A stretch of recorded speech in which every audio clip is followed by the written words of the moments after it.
my first time at TED. Normally, as an advertising man, I actually speak at TED Evil, which is TED's secret sister organization that pays all the bills.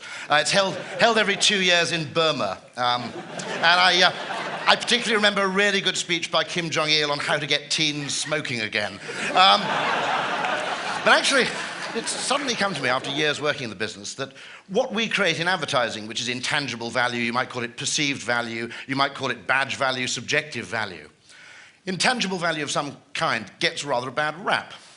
If you think about it, if you want to live in a world in the future where there are fewer material goods, you basically have two choices. You can either live in a world which is poorer, which people in general don't like, or you can live in a world where actually intangible value constitutes a greater part of overall value.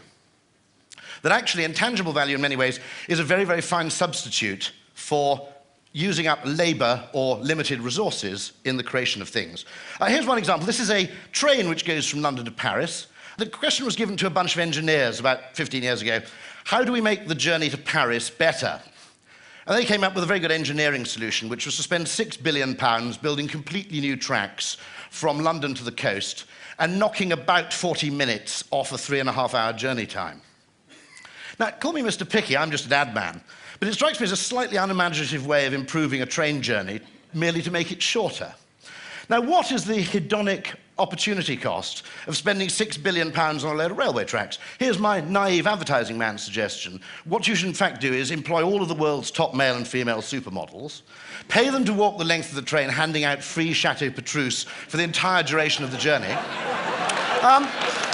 Now, you'll still have about £3 billion left in change, and people will ask for the trains to be slowed down.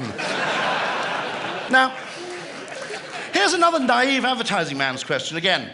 And this shows that engineers, medical people, scientific people have an obsession with solving the problems of reality. When actually most problems, once you reach a basic level of wealth in society, most problems are actually problems of perception. So I ask you another question. What on earth's wrong with placebos? They seem fantastic to me. They cost very little to develop. They work extraordinarily well. They have no side effects, or if they do, they're imaginary, so you can safely ignore them. So I was discussing this, and I actually went to the Marginal Revolution blog by Tyler Cowen. I don't know if anybody knows it. Someone was actually suggesting you could take this concept further and actually introduce placebo education. The point is that education doesn't actually work by teaching you things. It actually works by giving you the impression that you've had a very good education, which gives you an insane sense of unwarranted self-confidence, which then makes you very, very successful in later life. So, welcome to Oxford, ladies and gentlemen. Now, but actually the point of placebo education is interesting. How many problems of life can be solved actually by tinkering with perception, rather than that tedious, hard-working and messy business of actually trying to change reality? Great example from history. I've heard this attributed to several other kings, but doing a bit of historical research, it seems to be Frederick the Great. Frederick the Great of Prussia was very, very keen for the Germans to adopt the potato and to eat it, because he realized that if you had two sources of carbohydrate, wheat and potatoes, you get less price volatility in bread, and you get a far lower risk of famine, because you actually had two crops to fall back on, not one. The only problem is, potatoes, if you think about it, look pretty disgusting, and also 18th century Prussians ate very, very few vegetables. Rather like contemporary Scottish people. And so actually, he tried making it compulsory. The Prussian peasantry said, we can't even get the dogs to eat these damn things. They're absolutely disgusting, they're good for nothing. There are even records of people being executed for refusing to grow potatoes. So he tried plan B. He tried the marketing solution, which is he declared the potato as a royal vegetable and none but the royal family could consume it. And he planted it in a royal potato patch with guards who had instructions to guard over it night and day, but with secret instructions not to guard it very well. Now, 18th century peasants know there's one pretty safe rule in life, which is if something's worth guarding, it's worth stealing. Before long, there was a massive underground potato growing operation in Germany. What he'd effectively done is he'd rebranded the potato. It was an absolute masterpiece. I told this story, and a gentleman from Turkey came up to me and said, very, very good marketer, Frederick the Great, but not a patch on Ataturk, he said. Ataturk, rather like Nicolas Sarkozy, was very keen to discourage the wearing of the veil in Turkey to modernize it. Now, boring people would have simply banned the veil, but that would have ended up with a lot of awful kickback and a hell of a lot of resistance. Ataturk was a lateral thinker. He made it compulsory for prostitutes to wear the veil. Now,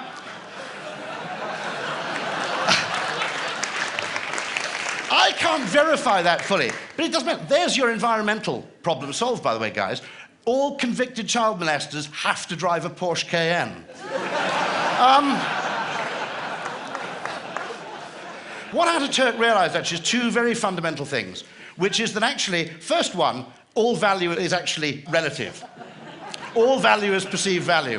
For those who don't speak Spanish, Judo Naranja is actually the Spanish. This is actually, it's not the dollar, it's actually the peso in Buenos Aires. A very clever Buenos Aires street vendors decided to practice price discrimination to the detriment of any passing gringo tourists.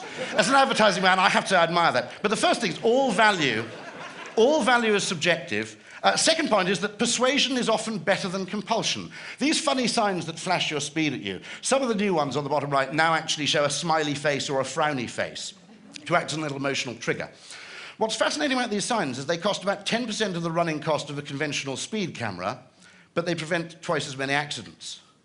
So the bizarre thing, which is baffling to conventional, classically trained economists, is that a weird little smiley face has a better effect on changing your behavior than the threat of £60 of fine and 3 penalty points. Tiny little behavioral economics detail.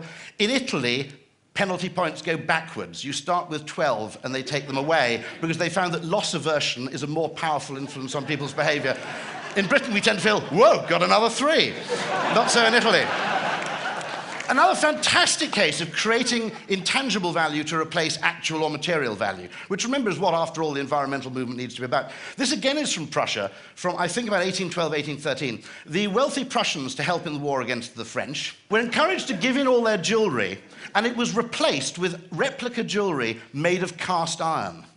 Here's one, Goldgabe für Eisen, 1813. The interesting thing is, for 50 years hence, the highest status jewellery you could wear in Prussia wasn't made of gold or diamonds, it was made of cast iron. Because actually, never mind the actual intrinsic value of having gold jewellery, this actually had symbolic value, badge value. It said that your family had made a great sacrifice in the past. So the modern equivalent would, of course, be this. But actually, there is a thing, just as there are Veblen goods, where the value of the good depends on them being expensive and rare, there are opposite kind of things, where actually the value in them depends on them being ubiquitous, classless, and minimalistic. If you think about it, Shakerism was a proto-environmental movement. Adam Smith talks about 18th century America, where the prohibition against visible displays of wealth was so great, it was almost a block on the economy in New England, because even wealthy farmers could find nothing to spend their money on without incurring the displeasure of their neighbours. It's perfectly possible to create these social pressures which lead to more egalitarian societies. What's also interesting, if you look at products that have a high component of what you might call messaging value, a high component of intangible value versus their intrinsic value, they are often quite egalitarian. In terms of dress, denim is perhaps the perfect example of something which replaces material value with symbolic value. Coca-Cola, a bunch of you may be a load of pinkos and you may not like the Coca-Cola company, but it's worth remembering Andy Warhol's point about Coke, where what Warhol said about Coke is, he said, what I really like about Coca-Cola is the President of the United States can't get a better Coke than the bum on the corner of the street. Now that is actually, when you think about it, we take it for granted, it's actually a remarkable achievement to produce something that's that democratic. Now, we basically have to change our view slightly. There's a basic view that real value involves making things, it involves labour, it involves engineering, it involves limited raw materials. And that what we add on top is kind of false, it's a fake version. And there's a reason for sort of suspicion and uncertainty about it. I mean, it patently veers towards propaganda. However, what we do have now is a much more variegated media ecosystem in which to kind of create this kind of value. And it's much fairer. When I grew up, this is basically the media environment of my childhood as translated into food. You had a monopoly supplier. On the left, you have Rupert Murdoch or the BBC. And on your right, you have a dependent public, which is pathetically grateful for anything you give it. Nowadays, the user is actually involved. This is actually what's called, in digital world, user-generated content, although it's called agriculture in the world of food.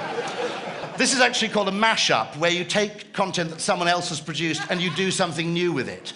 In the world of food, we call it cooking. This is Food 2.0, which is food you produce for the purpose of sharing it with other people.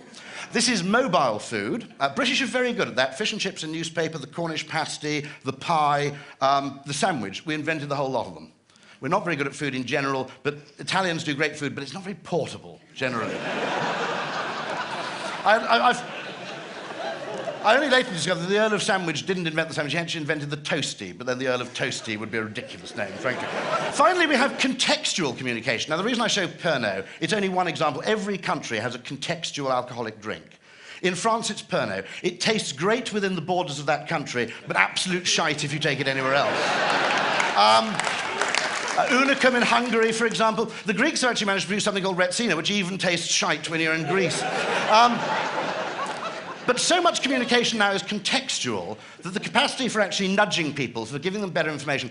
B.J. Fogg at the University of Stanford makes the point that actually the mobile phone he's invented the phrase persuasive technologies. He believes the mobile phone, by being location-specific, contextual, timely, and immediate, is simply the greatest persuasive technology device ever invented. Now, if we have all these tools at our disposal, we simply have to ask the question, and Thaler and Sunstein have, of how we can use these more intelligently. I'll give you one example. If you had a large red button of this kind on the wall of your home, and every time you pressed it, it saved $50 for you, or put $50 into your pension, you would save a lot more. The reason is that the interface fundamentally determines the behavior. Okay? Now, marketing has done a very, very good job of creating opportunities for impulse buying. We've never created the opportunity for impulse saving.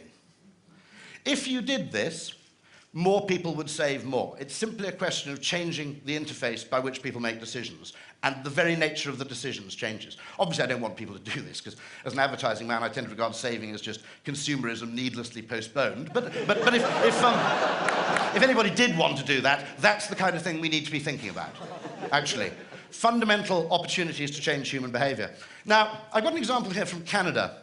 There was a young intern at Ogilvy, Canada, called Hunter Somerville, who was working in improv in Toronto and got a part-time job in advertising, and was given the job of advertising Shreddies. Now, this is the most perfect case of creating intangible, added value without changing the product in the slightest. Shreddies is a strange, square, whole-grain cereal, only available in New Zealand, Canada, and Britain. It's Kraft's peculiar way of rewarding loyalty to the crown. In working out how you could relaunch Shreddies, he came up with this.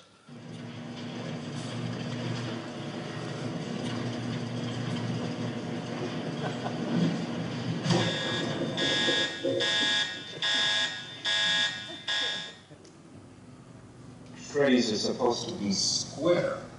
Have any of these diamond shapes got a... New Diamond Shreddies cereal. Same 100% whole grain wheat in a delicious diamond shape. Now, I'm not sure this is the most perfect example of intangible value creation. All it requires is photons, neurons, and a great idea to create this thing. And I have to say, it's a work of genius, but naturally, you can't do this kind of thing without a little bit of market research. So Shreddies is actually introducing a new product, which is something very exciting for them. So they're introducing new diamond Shreddies. Isn't it interesting? So I just want you to look at the box there. So I just want to get your first impressions when you see that, and you see the diamond Shreddies box there. Are they square? I'm a little bit confused. They look like squares to me. It's all in the appearance, but it's kind of like thinking about a 6 or a 9, like a 6. Flip it over, it looks like a 9, but a 6 is very different from a 9. And M and a W, exactly. Actually, when you don't see it, like when I sat there, like, you just look like you turn around to M, but when you see it like that, it's more interesting. Like it. Just try both of them. Take a square one there first.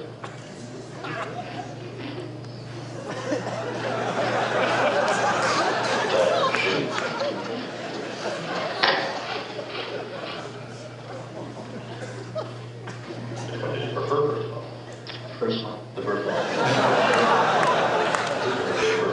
Now, naturally, actually, debate raged. There were conservative elements in Canada, unsurprisingly, who actually resented this intrusion. So eventually the manufacturers actually arrived at a compromise, which was the combo pack.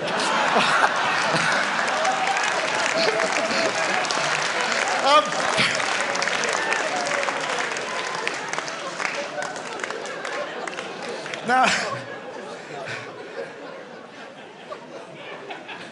if you think it's funny, bear in mind there's an organization called the American Institute of Wine Economics, which actually does extensive research into perception of things and discovers that except for among perhaps 5 or 10% of the most knowledgeable people, there is no correlation between quality and enjoyment in wine, except when you tell the people how expensive it is, in which case they tend to enjoy the more expensive stuff more. So drink your wine blind in future. But this is both hysterically funny, but I think an important philosophical point, which is going forward, we need more of this kind of value. We need actually spend more time appreciating what already exists and less time agonizing over what else we can do. 2 quotations to more or less end with. One of them is poetry is when you make new things familiar and familiar things new, which isn't a bad definition of what our job is. To help people appreciate what is unfamiliar, but also to gain a greater appreciation and place a far higher value on those things which are already existing. There's some evidence, by the way, that things like social networking help do that, because they help people share news. They give badge value to everyday little trivial activities, so they actually reduce the need for actually expending great money on display and increase the kind of third-party enjoyment you can get from the smallest, simplest things in life, which is attractive. The second one is the second G.K. Chesterton quote of the session, which is, "We're perishing for want of wonder, not for want of wonders," which I think for anybody involved in technology is perfectly true. And a final thing, when you place a value on things like health, love, sex, and other things, and learn to place a material value on what you've previously discounted for being merely untangible, a thing not seen, you realize you're much, much wealthier than you ever imagined. So thank you very much indeed.